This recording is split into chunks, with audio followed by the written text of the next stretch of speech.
What's up, everybody? Jonathan Beasley back again. This week is a little more of a personal conversation. I actually want to just share some things that I've experienced and some revelations I've had with regards to money and real estate and this entire wealth journey pursuit that I'm on. So let's get into it. We've been sold a lie, man. That's the word I have for you. We've been sold a lie about happiness, about our future, and about what it is to get rich. So many people believe that if they want to live the life of their dreams, they have to pursue riches, monetary wealth. At least that's what a lot of people are told, particularly on social media. I know I get that messaging all the time. And so that's where I'm coming from. That's what a lot of people believe. And to be fair, obviously this entire channel is about real estate investing and making money in that regard. And to be fair, a lot of folks have perspective on the subject that they recognize that riches alone won't make us happy, right? And so there's a lot of folks that don't chase money simply for money's sake. And I know for me personally, at least initially, I certainly didn't. But here's what usually happens. We believe money will help us gain something that we want. So the money is sort of a bridge between us and something that we want. And we believe that that thing will bring us joy. That thing will bring us meaning and happiness. So what happens is the main trap is as time passes, we sort of lose sight of the purpose-driven aim that started in the first place, the thing that motivated us at the very beginning to go out and earn money and build wealth. And so we forget the purpose-driven reason and we get so focused on just the process. We work really hard. We want to increase our financial means. And we start to focus just on the money itself when we lose total focus on the thing that we started out to get in the first place. And that's where things get dangerous. So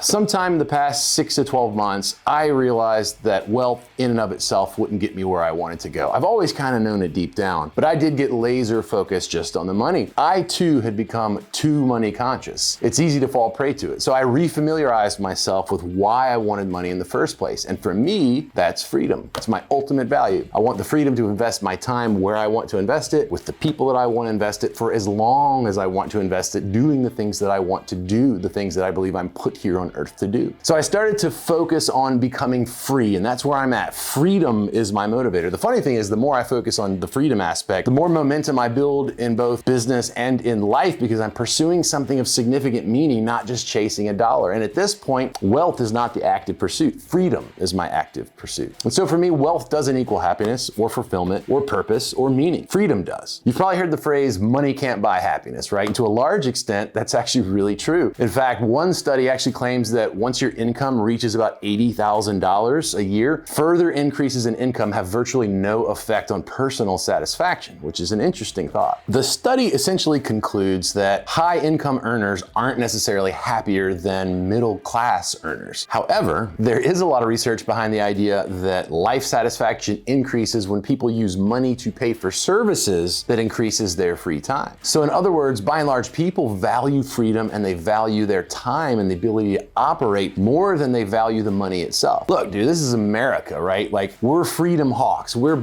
like, the minute we're born, freedom is like the thing for us. It's like, it's the currency of the realm, so to speak. More than money is freedom. That's what this video is about. So once I found the correlation between life satisfaction and time freedom, I quickly established a personal code that says money is simply a tool, it's not the goal. And that's when I stopped focusing on getting rich. So what am I saying? I'm saying that getting rich shouldn't be your goal. Never should have been your goal. Hopefully there was something more purpose-driven behind it that started you down this path. Your goal should be about freedom, and even more than freedom, living a full life and being satisfied. And that's about much more than just wealth. Achieving freedom means having the ability to do the things that bring your life the most value and value to the lives that are around you, the ones that you can impact on a daily basis. Freedom might mean spending time with family, traveling the world, playing music, starting a new hobby, serving with a nonprofit, pursuing a passion project that you've buried for 10 years, maybe something when you were young that you wanted to do with your life and you just set it aside underneath the banner of responsibility. There's all sorts and shapes and sizes of things that can help you live and chase a rich, abundant life. And I'm encouraging you to start by pursuing freedom. So look, I'm well aware that we live in a money-driven world. Grant Cardone's like one of my favorite influencers, and the dude is like nuts about hammering home the idea, look, you gotta have paper. We live in a paper-driven world. So yes, in my estimation, having money is a factor in living a rich and abundant life. Gaining wealth can help you achieve the freedom needed to do the things that you value most. But here's a thought. For many people, the amount of money you actually need to live a rich and abundant life is probably a lot lower than you think. So how do you figure out what living a rich life looks like for you? For me, for anyone really, it starts with your values. So how do we figure out what our values are? Well, the best way is to start by simply asking some questions. Get out a pad and a pen, find an hour of quiet time to yourself, and reflect on things like, what do you value most? What really gets you passionate and charged up? Like, you instantly get an abundance of energy when you think about this subject. If money were no object at all, what would you spend your time on? What do you believe your calling is on this earth? What were you put here to do? And what unique gifts do you have that very few other people do? That's a window into your unique design, which is part of your purpose. So if you spend some time by yourself pondering these concepts, you'll quickly identify the things that you value most. And this is where your purpose-driven reason can come in. And I think once you establish these values, you might be very surprised to find that achieving the freedom and getting the money right and in a good place for you to pursue these things doesn't necessarily require you to be filthy rich. And the funny thing about chasing freedom and values instead of chasing money is that it actually often ends with more money than you need anyway, because you're operating in an area of strength and an area of passion. When you wake up every day and you're focused on your values and you're focused on being free, you're much more efficient than if you're just focused on money just for money's sake. The clarity that you get, this idea of getting really clear on your purpose, the purpose-driven nature behind the goal, that's what's going to give you the fuel to get there and stay focused on it. The idea of getting clear on the purpose-driven nature behind any particular goal was popularized most recently by Simon Sinek. He showed basically that a lot of Fortune 500 companies that start with their mission instead of their product find huge success much more quickly than those that don't. So you're much more likely to be successful if you're clear on your purpose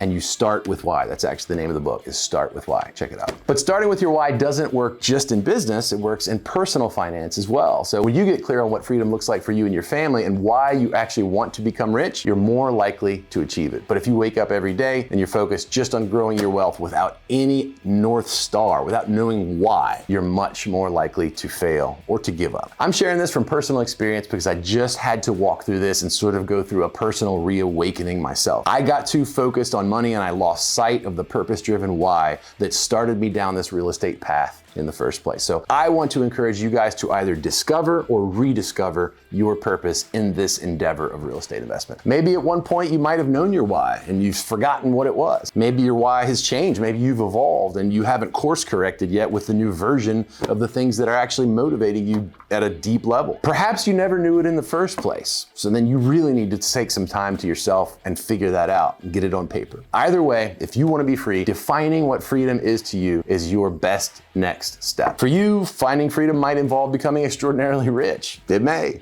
not. If that's what's required, great. Then by all means, go for it. For me, freedom looks like working on projects that I have an emotional connection to and being at home with my family a lot and building lifelong relationships with my now almost adult children. That's my purpose. Eventually, our goal is to own 5 or 6 houses in destination spots across the US and across the world that we can travel to whenever we want, with whomever we want, for as long as we want. That's part of my why. So, will these things require money? Of course, you bet they will. And that's okay. I have no doubt that I'll get there because I'm laser focused on the purpose behind it. And make no mistake, I'm not trying to get rich just for the sake of getting rich. And I don't think you should either. That's the whole point of this video. So let me ask, what does freedom mean to you? I'd love to hear it in the comments below. And if you enjoyed this video, would you please give me a like and a subscribe? Let's connect on this journey towards purpose and maybe we build wealth together along the way. Until then, I'm Jonathan Beasley, signing off.